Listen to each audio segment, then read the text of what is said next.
Mother Nature, she's gonna get you. Yeah, she's gonna get you. Mother Nature, she's grown to hate you, and she's gonna get you. Gonna get you, you betcha.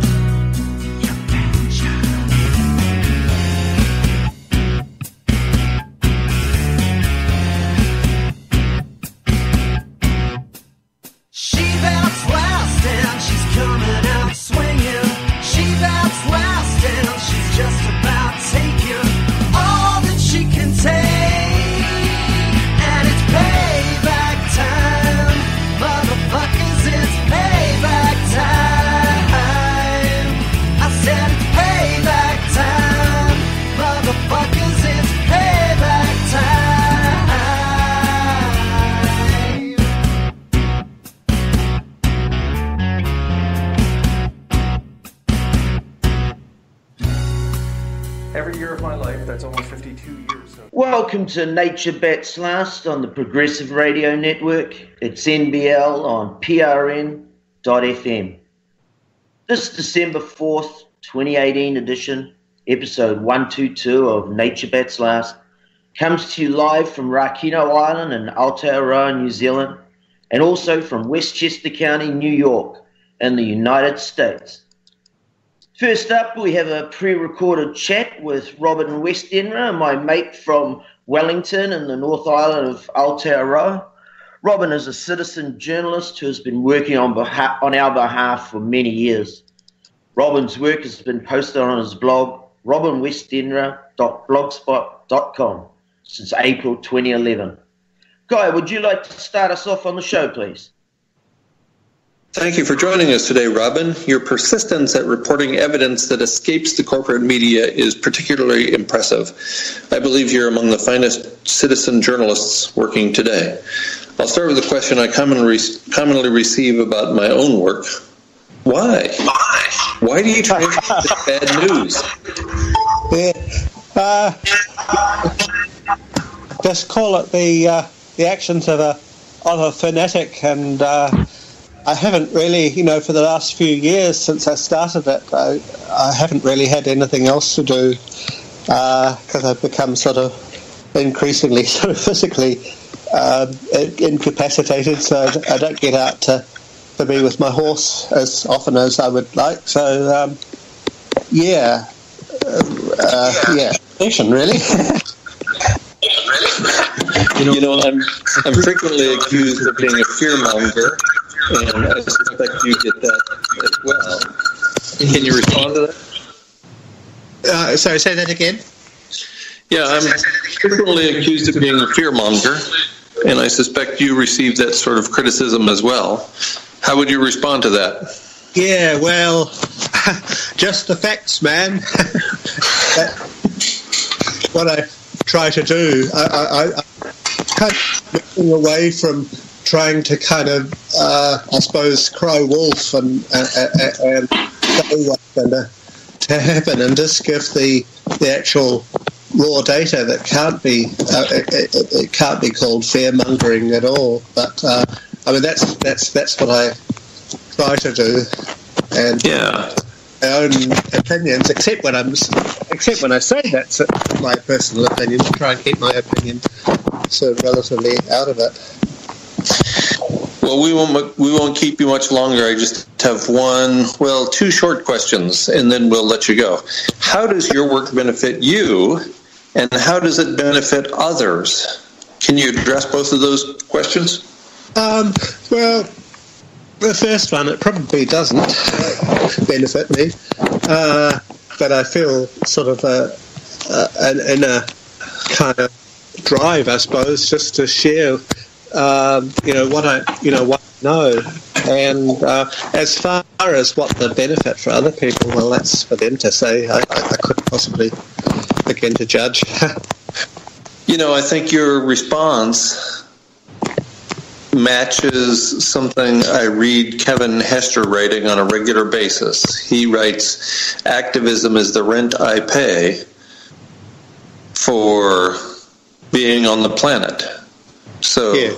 Kevin, did you want to follow on with that and maybe ponder how Robin's work, while it's not activism in the sense that you've been doing activism for your entire life, it has its merits, its place?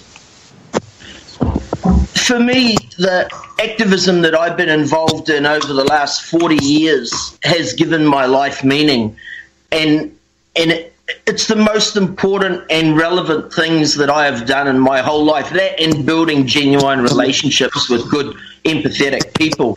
So if anyone could take anything from what we're doing with regard to climate change awareness and the general analysis of the unraveling of the biosphere and the re-rise of fascism, I would like young people to understand that there's so much to be learned from being involved in these courses. And the joy is that you get to meet wonderful people. I wouldn't know you two unless the three of us had been involved in this project together.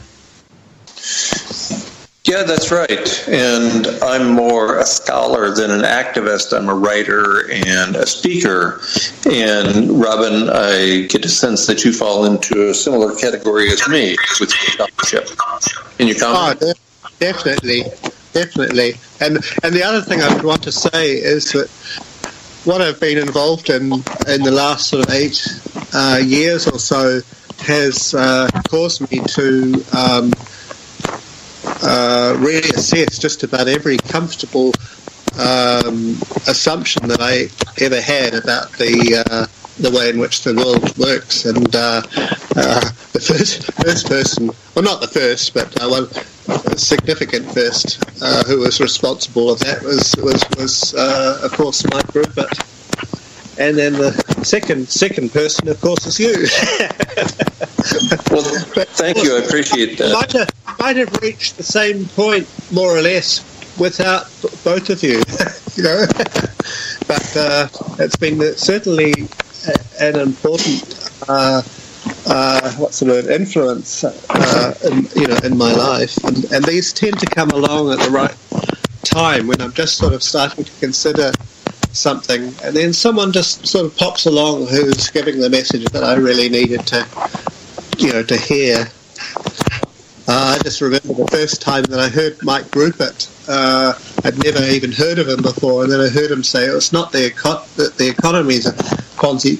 It's not that Bernie Madoff is a Ponzi scheme. The whole economy is a Ponzi scheme." And it's just kind of like the penny just dropped from there. So things and people just come along at the right time. Yeah, I agree. Thanks for mentioning Mike Rupert. I appreciate that. Guy and I will do a special to remember Mike Rupert around his anniversary of his death next year. Yes. Yeah. Yeah. Again, thank you for joining us, Robin. It's been a pleasure chatting with you, and we really wanted to spend a couple of minutes just thanking you publicly for your work. So thanks for taking the time to spend with us today. And thanks especially to Kevin Hester and to Robin for joining us for that brief conversation. We are joined today live by Roger Hallam from Wales. Roger has been an organic farmer for the last 2 decades. He's been an activist since his early teens, some 3.5 decades ago. For the past 4 years, Hallam has been conducting research as a PhD candidate at King's College in London, England. As an indication of his commitment to activism, Roger has been arrested 10 times in the last year. He has conducted 2 hunger strikes, and he received a jail sentence for nonviolent direct actions. Roger Hallam, thank you for your work, and welcome to Nature Bats Last on the Progressive Radio Network.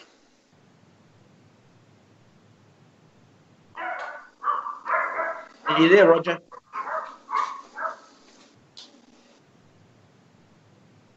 Hello, Roger, are you around? You were with us a second ago.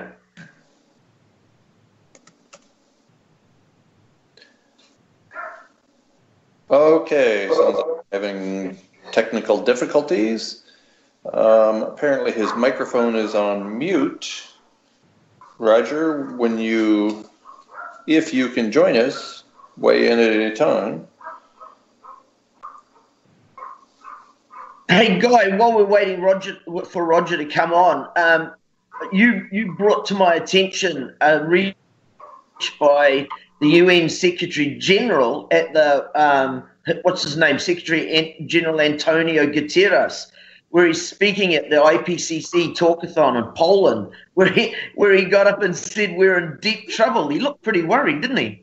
Yes, he looked very worried, and he's exactly right. We are in deep trouble. Collectively, we are in deep trouble. And he points out that we face a dire existential threat, and there are already millions of people who are facing this threat on a daily basis. It's a 41 or 42 second clip that I came across just today, and it really spells out through his body language, through the words he speaks, through the look of worry on his face. He really points out that we are in the midst of a dire emergency. So, good for him, finally. Finally. Hey, Roger, I see you're back with us. Have you got your microphone set up? Well, no, it's working. That sounded like a no to me. They're actually working on their mic now, so we'll just carry on. Okay, let's indicate to the listeners that they can give us a call anytime throughout the show. You can call to talk to us, ask us a question, give us a comment, or for Roger Hallam of the Extinction Rebellion movement, you can pose a question for him. You can give us a toll-free call for us or for our guests. The number in the United States is 888-874-4888. If you're not in the United States, the call-in number is 011-605-562-5119. You can find these numbers at the NatureBat's last blog, GuyMcPherson.com. So if you scroll down to the bottom of the essay I posted there a day or two ago, you can find those numbers very conveniently. So, Kevin, there has been a bit of news that has come out since our last show, most notably a paper in Science Reports. Do you want to chat about that for a little bit? Yes, absolutely. Go ahead. The title of the paper, written by a couple of biologists, which is notable for this story, the title is Co-Extinctions Annihilate Planetary Life During Extreme Environmental Change. Now, it was just over a year ago I expressed considerable surprise at the word annihilation appearing in the title of a refereed journal article. And here we have it again. Annihilate planetary life, included within the title of a paper. So that's pretty remarkable given the conservatism of the refereed journal process and the results that are produced by that process.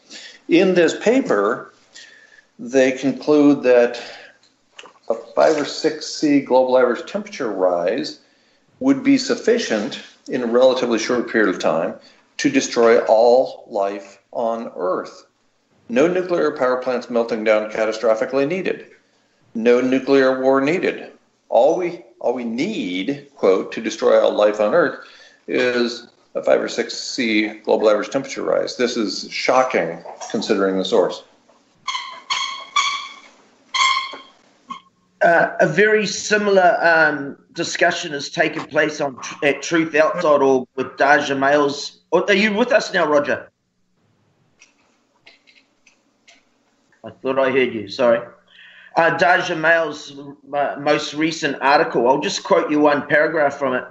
One of the researching and writing about the impacts of runaway climate change, as I've been doing now for too many years, I've watched several patterns reoccur. One of these is evident in a recent warning from the UN biodiversity chief of the UN, Christiana Pesca Palma. who warned that if governments around the globe don't work to bring a halt to the loss of biodiversity and succeed in implementing and plan to do so within 2 years, humans could face our own extinction. End of quote. So what I would like to know is what people think these politicians are going to do in 2 years to rectify the collapse of the insect population. Well, you know, that's exactly right. I talked to somebody a day or two ago on the air, and now they all run together after a while. I can't remember who that was. And they were talking about the collapse of insect populations and the way that serves as the base of the food web. And they posed an analogy with the oceans, where we've known for some time that plankton, most notably phytoplankton, the base of the marine food web, is rapidly disappearing. So, what a surprise. You look at the base of the marine food web, and it's collapsing rapidly. You look at the base of the terrestrial food web, and it's collapsing catastrophically and rapidly.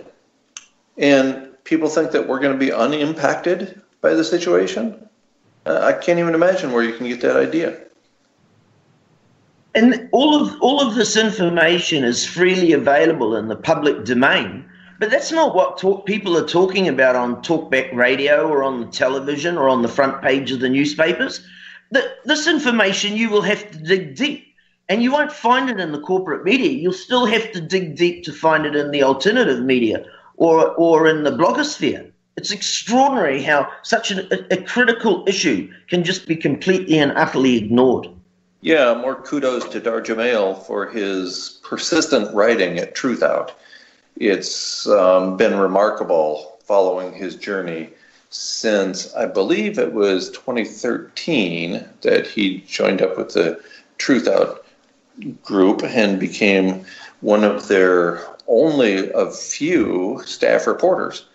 Really turned his life upside down, as he had when he moved from Alaska to the Middle East. And then he discovered that war, the American war machine, was not the most important story going on in the world. And he realized that abrupt climate change was more important than that. So he set aside his previous life, at which he had been very successful, very accomplished, moved back to the Pacific Northwest in the United States, and started reporting on the most important story in the history of our species. I think I heard Roger there. Yeah, you've got me. Sorry about that. It's like technical difficulty. No worries, as they say down under. No sweat. It's a pleasure to have you on the show, Roger. Yeah, you can hear me okay, right? Say again? You can hear me okay, can you? Yep, no problem at all, sir.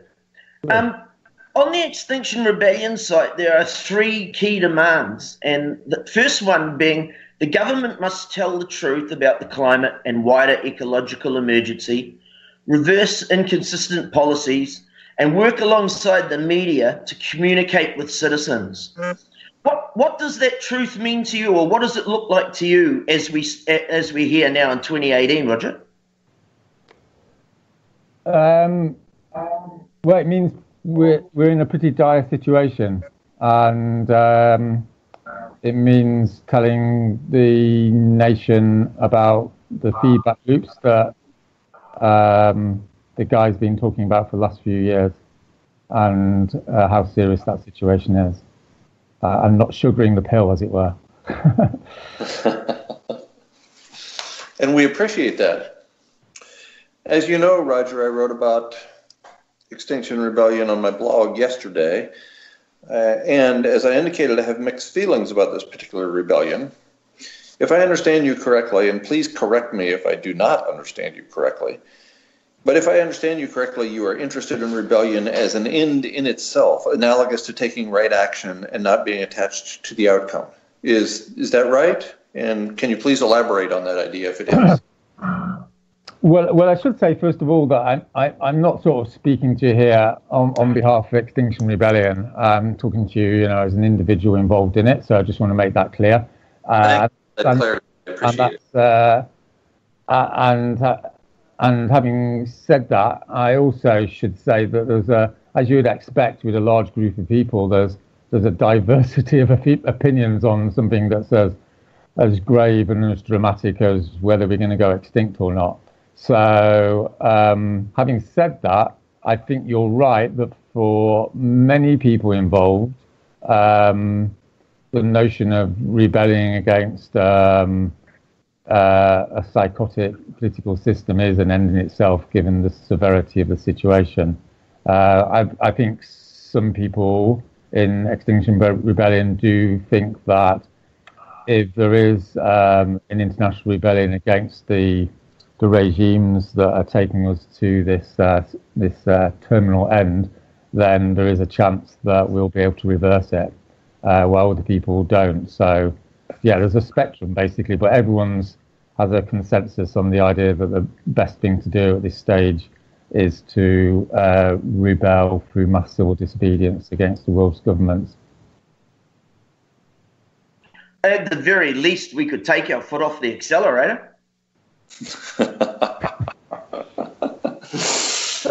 So since you've been involved in this stage in your life, how dominant has the extinction dialogue become in your life? Because for Guy and me, it becomes an all-encompassing thing. You know, it's pretty hard to focus on anything else except the extinction of most, if not all, complex life on the planet. Yeah, well, I've been thinking about it probably every week for the last 10 years. So, but as I'm sure all of us have experienced, there's a sort of there's a period where you just try and shut it out, and I think I, along with millions of other people, have done the same thing. But there comes a point where you just can't avoid the reality of it, and I started sort of looking at Guy's work and other presentations by professors and what have you on the internet about 2-3 years ago, and I've been working on that myself personally, sort of on this work for the last 3 years. So yeah, it's become an ever more dominant theme in my life, I suppose. And I think earlier I have been doing research on other forms of activism, but I felt like personally last year that I was just avoiding the main issue, as I put it, to rising up this activist network that I'm involved with. And I wrote a paper called Pivoting to the Real Issue in January this year, and that's what's led to a process of this Extinction Rebellion and what's gone sort of starting to go around the world now. You know, you're bringing up how frequently you think about this, how it's difficult to get your mind off of it, as it is for at least Kevin and I. And that brings up a question for me. You spend some of your time in Wales, where you spend almost all your time outdoors growing food, and then you spend quite a bit of time in London. And it's difficult for me to imagine there being two more disparate places so close together just about anywhere on the globe. And so which of those two places allows you to escape the dire thoughts in your head? Which of them allows you more comfort? I suspect you get to have the conversation few people are willing to have more frequently in London than in Wales. But on the other hand, in Wales, you get to be out there in nature. Can you sort of compare and contrast your experiences there? Well, I should say that, like a lot of small farmers around the world, I've sort of experienced the climate catastrophe firsthand. I mean, I used to run a business which employed around 25 people, and I think it was around 2006, it rained every day for 7 weeks. And that it didn't just about, it basically killed every vegetable that I planted outside. And it more or less destroyed my business. And the following week, a similar thing happened. And I think 2 years later, it was minus 15 for a fortnight, and it killed all my leeks. And so it just about devastated my business. And this is the same with a lot of horticultural growers who don't get any support from the state and what have you. So it sort of like concentrates the mind somewhat. And I think I think, like, I think, I mean, obviously a lot of farmers are in denial, as we all know, but I think a lot of farmers are totally aware that the weather's just gone haywire. And because you're on the front line, you know, if you're a grower, you're basically thinking about the weather all the time anyway. So it's quite traumatizing in a sense, because you're terrified of what the new season is going to bring, if you see what I mean. And I think this is, from my reading situation, this is happening, you know, from India to Australia. You know, farmers are just pulling their hair out, really, because if you're a small farmer like me, you know, it's just beyond risky. I mean, lots of farmers have gone out of business in West Wales, and one of the farmers that did, he said, like, you know, it'd make more sense for him to go to Swansea Casino and put all his money down on a bet, you know, than risk growing stuff outside. So, you know, I think the reality is affecting everyone. And in Britain, it was the warmest summer on record. You know, in Wales, it was a record June and a record May, pretty much a record July. It didn't rain for 12 weeks this year. So I don't really grow outside anymore because I can't risk it. You know, it's just, as you know, off the scale already, really. And so, yeah, it's it's nice being in Wales, obviously, because, you know, you're near nature and everything. But it's sort of, it's pretty terrifying, if the truth be known, what's going on. And that sort of obviously makes it a lot more visceral for me than for other people, I suppose, which is one of the reasons I'm involved in this rebellion, because there's a feeling of there's nothing left to lose, if you know what I mean. I mean, it's not going to get any better, is it? Right, that's right. You know, and you bring up a good point about some farmers being in denial. I suspect there's a bunch of potato farmers in Canada who are no longer in denial, no matter how they felt 2 weeks ago, because of the tremendous collapse of the potato harvest this year. And, you know, it wasn't that long ago, it was within historical memory anyway, that a similar thing happened not too far from where you live, Roger. And it caused all kinds of havoc when the potato harvest failed in Ireland. So I think, you know, this is, unfortunately, we're so far down this road, and now we have the kinds of events that are causing people to take notice.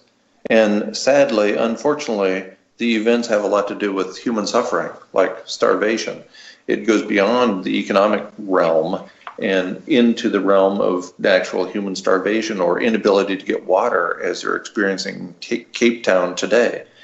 And, you know, the examples anymore are legion. It seems like you can't escape a day when you don't have even the corporate media pointing out that food and water are no longer something we taken for granted. Yeah. I mean, yeah, it's dire, isn't it? There's no other word for it. And I think what's significant, I suppose, this year, and what's significant about Extinction Rebellion is a critical mass of people sort of turn the corner on it in terms of wanting to take political action. And as I'm sure you'll mention, you know, there's questions about whether that's worthwhile or not. But leaving that question aside, it seems in the UK at least is a corner has been turned for thousands of people. You know, like 6 months ago, we were, you know, 20, 30 people in a room, and now there's like getting on for 50,000 people in touch with us on social media, which is quite overwhelmed us, as you can imagine. And it raises the possibility and maybe the probability that in the next 6 months there'll be a major civil disobedience uprising in Western democracies, and that's what we're working towards. Roger, I would like to know what kind of direct feedback you got from Greenpeace after the brilliant occupation of their offices.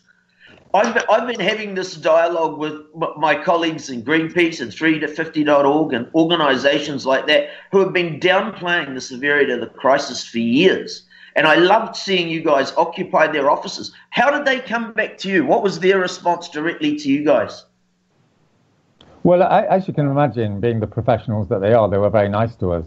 So, but that said, it's also no surprise that they haven't actually agreed to do anything substantive, apart from be very sympathetic with what we've done. So we will be going to see them again. I think we had a chat about it today, and that might lead to more creative action, as you might say. But I think something very interesting is happening because, like many people, I've been very sceptical of the NGO sort of sector over the last, 10, 20 years. And obviously, they've been a large part of the problem, to put it mildly, really, but in not telling the truth and not taking appropriate action. But having said that, like, I think this might sound a little bit strong, but I do get the feeling that a lot of people in liberal organisations, maybe in Britain anyway, are having a little bit of a nervous breakdown around it, because these are intelligent people and they sort of know what's going on. And at a certain point, the pressure is going to get to a point, and maybe it is at the moment, where they fundamentally question what they're doing and potentially opt for the idea of telling the truth to people for the first time, in a way, and taking that truth seriously, which is the two sides of what we're trying to do in Extinction Rebellion, is to tell the truth and to act as if that truth is real. So, it's interesting. It'll be interesting to see how it plays out. And a similar thing's been happening in The Guardian, which has been broadly supportive of what we're doing. But obviously, they haven't quite got the whole picture, let's put it like that. I did suggest that, the editors of The Guardian go on a 2-week hunger strike, to protest. And as you can imagine, they haven't got to that stage yet. But, never say never. I think there's going to be really interesting political changes in the world over the next 2 years. And, whether that's going to do the trick is another question. But I don't think there's any question at all that we're reaching a point where people, the penny's finally dropping to a critical mass of people, on the general narrative that Guy's been outlining for the last, 7 years. So I don't know if that's gratifying for you, Guy, but, it wasn't exactly unpredictable, was it? Because, as you and others have pointed out, this is a physical process, it's happening. There's no question about it's happening. So, it's totally predictable. It's going to start having social and political effects. Yeah, it's increasingly obvious that climate change is happening and that we're in the midst of abrupt climate change. And then you have most of the corporate media, including The Guardian, who've conducted 2 hit pieces on me. And so they are willing to go part way. In fact, something missing from most public conversations about climate change is the aerosol masking effect, or global dimming. The BBC tackled this topic with a video episode in 2005. The refereed journal literature includes only a few brief mentions of the aerosol masking effect, beginning with a paper by James Hansen and colleagues in December 2011.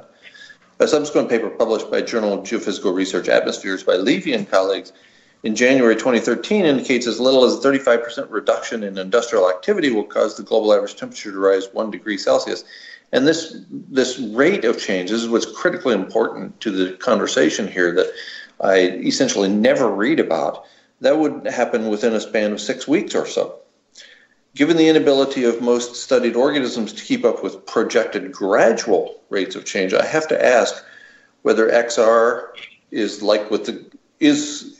is paired up in a manner with The Guardian and all the corporate media in ignoring the profound impact of global dimming. This is a big deal that doesn't seem to be entering any of the conversations, including those with XR.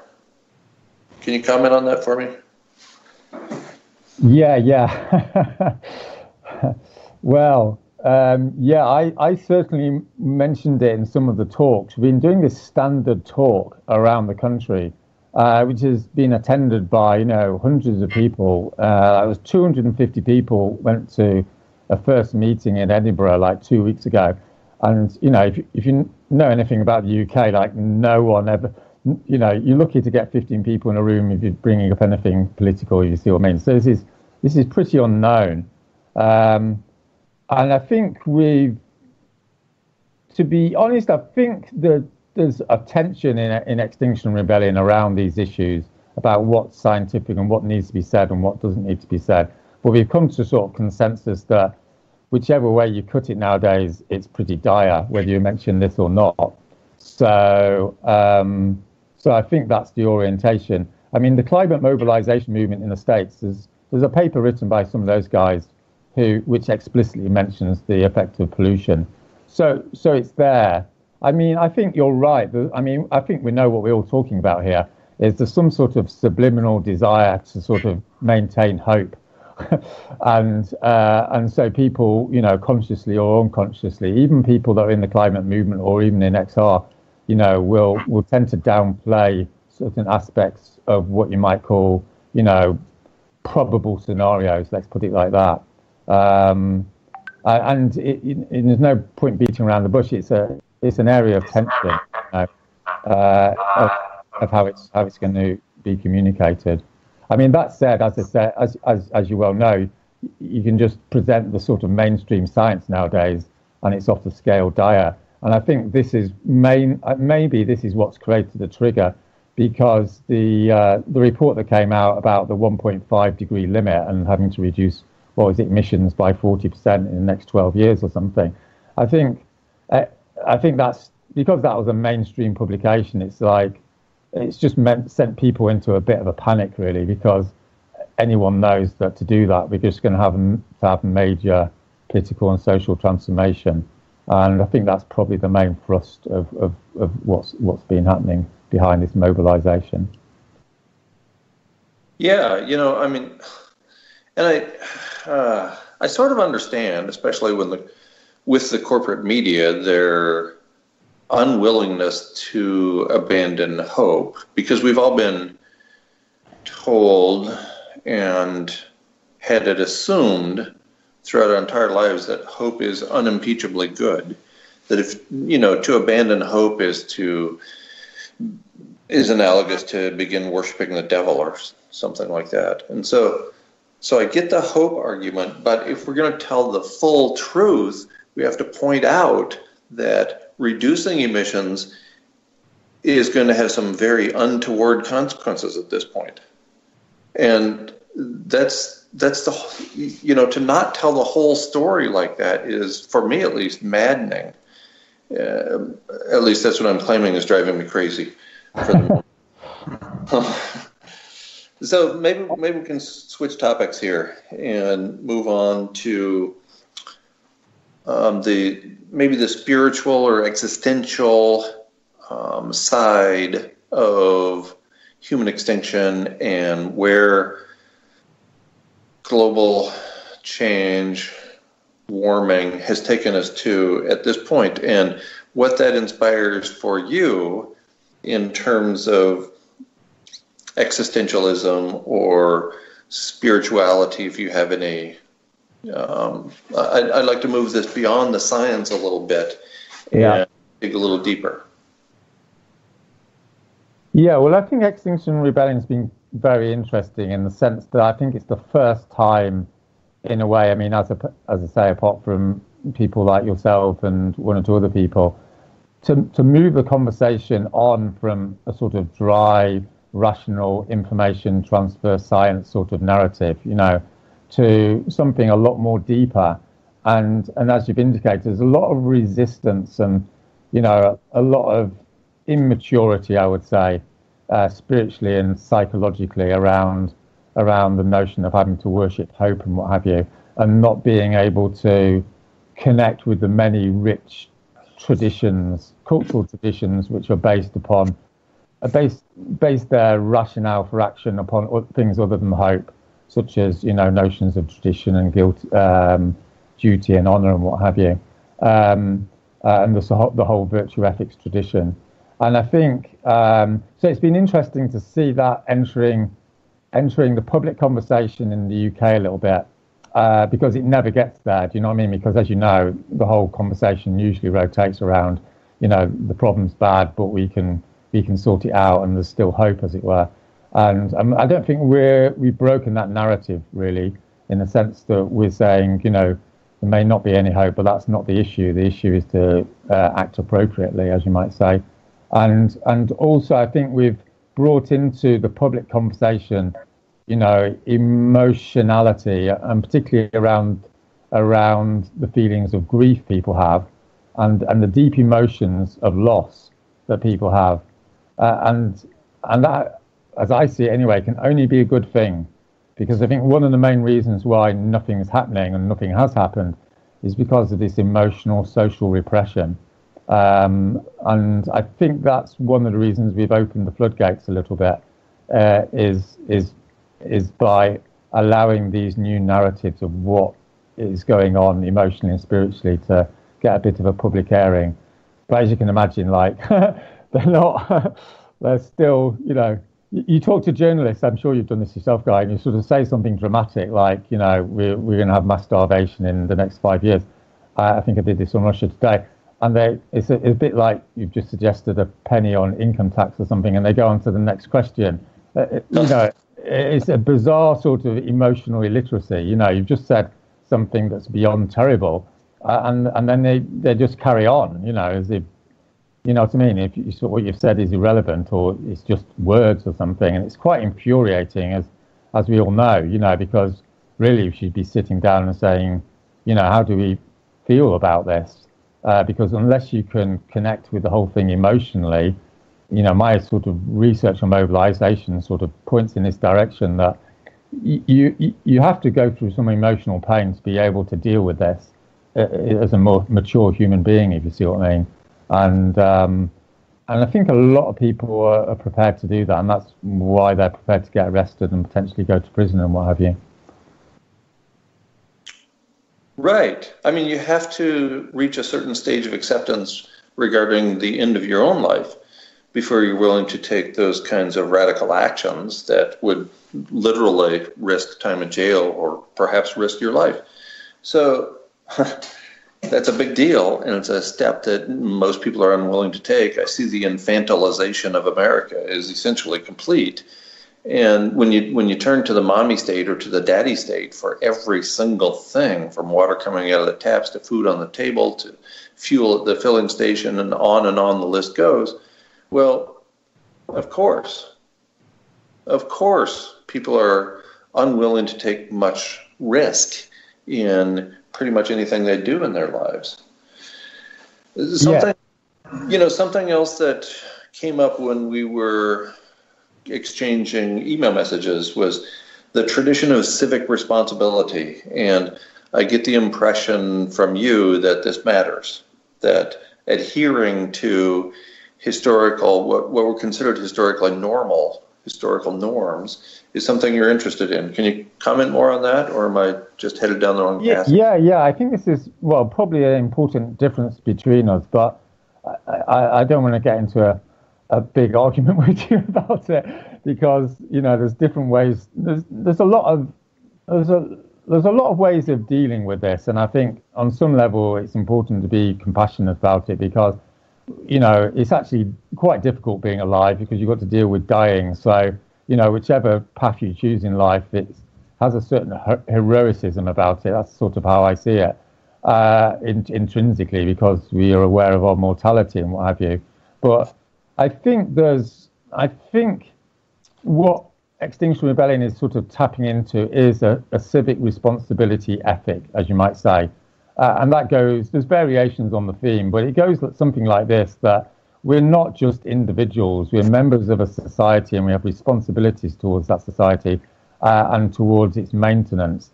And the purpose of our being, if that doesn't sound too grand, is basically to act honorably in our life and do good.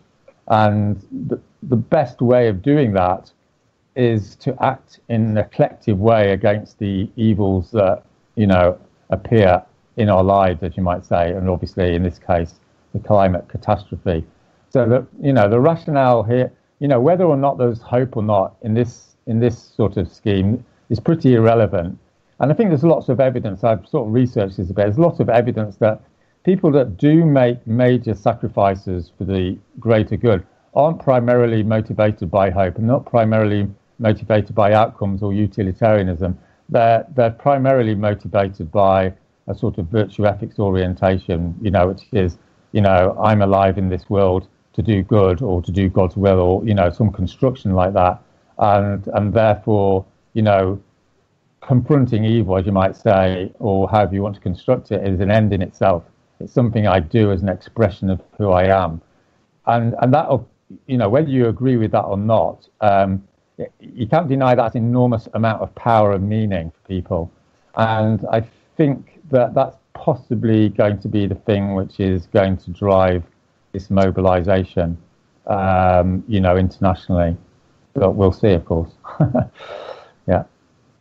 Of course, and in pointing out that we might disagree, you are maybe tapping into American-style individualism as opposed to collectivist action. Did you want to comment on that briefly? Yeah, I mean, one of the... I can sort of understand where you're coming from when you say, do what you love. But there's a civic responsibility critique of that. And it goes something like this. I'm not saying I'm totally sold on it, okay? So it's not like I'm really dogmatic about this. But the critique is that we're not individual agents with some sort of intrinsic knowledge of what we love and we don't love. We're social creatures. And there's a certain sense in which we have a duty and responsibility to our communities to take collective action in the face of a threat. So, it's a bit like saying, to choose a sort of uncomfortable example, someone might choose to do yoga lessons in Auschwitz, maybe you are called to do that, but there is a sense in which that objectively isn't going to do the trick, if you see what I mean. What's going to do the trick is basically resistance, which is what obviously a lot of people chose to do. So I think that's the problem I have with the idea of just letting people do what they like. I mean, having said that, there is a strong argument that we're all thrown into this world and no one can really tell anyone else what they're supposed to do ultimately. So, we come into the world alone and we leave it alone and what have you. So, that there is a sense in which American individualism, if you want to call it that, has a logic as well. But I think it's worthwhile sort of acknowledging that there are these two traditions in terms of what it means to be a responsible human, if you see what I mean. Yes, absolutely. A friend sends this question for you. He's listening to the show. And he asks, how are the more mainstream climate groups in the UK responding to XR? Are they willing to join you, or are they sitting on the sidelines watching to see what happens? Yeah, well, as I said, probably the latter. Yeah. But I think it'd be fair to say that there's a lot of soul searching going on as well. And that's actually surprised me in a way, because I was sort of expecting the conventional NGOs to be largely hostile, because after all, we're sort of stealing their thunder to a certain extent. And, it's just a human, one of the less attractive things about humans is they tend to be jealous of other people's success, if you see what I mean. So this goes with the territory. And I've learned to expect that through the activism I've done, because I've done lots of things that are quite innovative, as it were. And, suggesting people get arrested or go to prison, this is quite a controversial new sort of logic. And as you know, for the last 30 years, the main rationale is, we'll be fine. We just need to, pay our sub to the NGOs, send a few emails, go on a march every now and again. And, everything will sort itself out, leave it up to you, us, we're the experts. And I'm not necessarily saying that's, totally ineffective, but it certainly has been shown to be utterly and abjectly ineffective over the last 20 years, as we all know, because the emissions have gone up, 60% since 1990. So I think for many of the people involved in these organisations, they're going through a bit of an existential crisis, as you might say, of what exactly is the point of Greenpeace, Friends of the Earth, these organisations in a time of climate catastrophe. And this has happened many times in history where, reformist organisations have tried to keep the game going, as it were, that we just need to, use information and be reasonable and everything will turn out okay. And then there comes a point where a revolutionary movement comes along and says, well, that actually objectively isn't going to do the trick, and we've got a different method of change. And in our case, that's through mass participation, civil disobedience. So yeah, you can expect a lot of sparks and soul searching to continue over the next year or so. I believe that the Extinction Rebellion has had an immediate positive effect. The bar has been lifted. We're now talking about extinction. That was almost frowned upon in ecological circles, because it was talking about the game being up or potentially being up. But now you've got huge communities talking about extinction. I think that you've been spectacularly successful in a very short period of time. Yeah, I think you're right. I mean, obviously you haven't brought down any governments, as it were, but I think in terms of what was called the Overton window, what can be mentioned in polite conversation, as it were, or what gets talked about on politics shows or whatever, I think this has been a massive change. And obviously, I'm sure we all agree about this. It's a totally welcome development, because whatever's going to happen to us, our feeling is it's enormously insulting to not tell people, adults, the situation, particularly on an existential threat. And I think people appreciate, we might want to discuss exactly what the truth is, but the truth of we're in a dire situation or worse is basically up there, and millions of people are talking about it now. And whatever happens, at least there's a bit more grace, as you might say, in the situation. We're not in this ugly situation of total denial. And that only has to be a good thing. And I think when we're doing these talks, people have been in tears, they've been very emotional. And I think a part of it is that people sort of know what's going on. And then suddenly someone's got the courage to actually stand up and say it, in a town hall. And it's there, it's in front of them. It's like they've finally gone to the doctor and been told they've got cancer, It's like there's a certain relief. And as I said, this isn't some dry political process. This is a massively emotional, collective psychological sort of thing that's going on here. Yeah, you bring up an excellent point. And, my friend asked a question. He followed up. He asked a question because in 2014, when he was carrying signs and making a lot of racket in New York City with the People's Climate March and so on, any mention of human extinction was met with immediate disdain. The large groups, such as he didn't name 350.org, but I suspect they were in on this side of the story. They just pushed back. No, humans are not going to go extinct. The situation is dire, but if we start right now and do these 37 things, it's all going to be fine. And I get the impression today, with Extinction Rebellion adopting the name Extinction Rebellion, that that's no longer the case, that people are actually looking around and concluding that the situation is far more dire than we've been told our entire lives. So it's different now than it was then. Yeah, and I think that combined with civil disobedience it forces the issue into the national consciousness. I mean, we're very inspired by the civil rights movement in the 60s, where no one wanted to talk about black rights in polite conversation, as it were, and that was forced onto the agenda by mass arrests and people going to prison and what have you with the civil rights movement. And I think it's been really interesting that we've been blocking the roads in London, which, as you can imagine, is a bit of a scary thing to do. But the response has been really interesting. It's a bit like, as I said, it's a bit like people sort of know this already, and they can't quite bring themselves to be in total denial anymore, if you see what I mean. And I think we're going to see a lot more of this. Would be my prediction. And, whether it's Extinction Rebellion or it's another mobilization.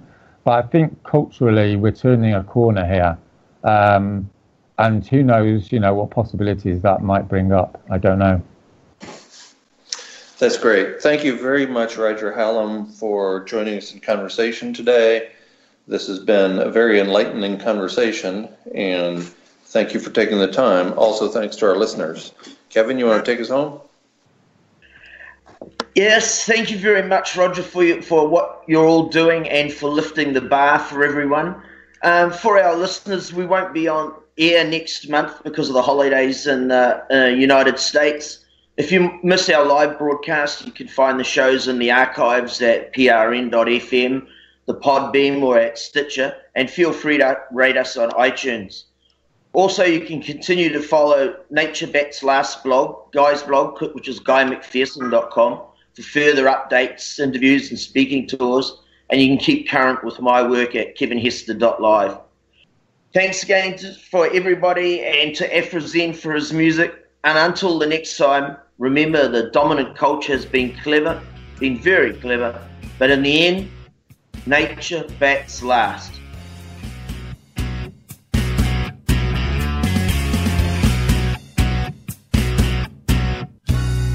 Mother Nature, she's gonna get